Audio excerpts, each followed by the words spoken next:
Depuis quelques années, il y a un changement de manière générale dans les mentalités et un regain d'intérêt pour des systèmes cultivés qui sont plus raisonnés, plus respectueux de la biodiversité.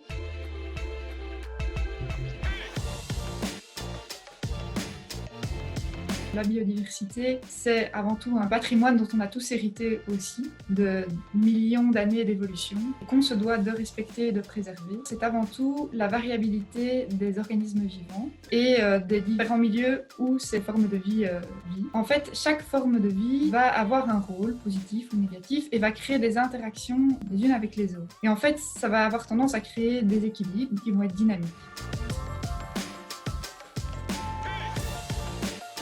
La biodiversité permet d'apporter une certaine résilience. C'est la capacité à rebondir à un choc. Si on a une maladie qui d'un coup arrive dans le verger par exemple, le sein par exemple de pommier, et qui sont tous les mêmes, ils risquent de tous être touchés de la même manière.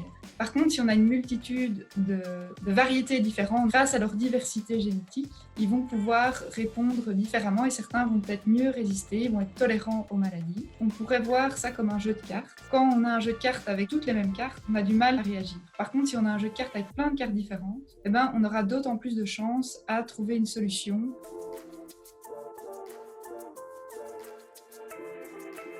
Aujourd'hui, en magasin, souvent on se réduit à 4-5 variétés, par exemple en pommes, quand on est bien fourni dans un magasin. On a sélectionné quelques variétés qui étaient, par exemple, plus faciles à cueillir. Et donc évidemment, ça a entraîné un déclin du système cultivé. On a détruit des écosystèmes et on ne les refait pas en un claquement de doigts, quoi. C'est tout un équilibre qu'il faut remettre en place.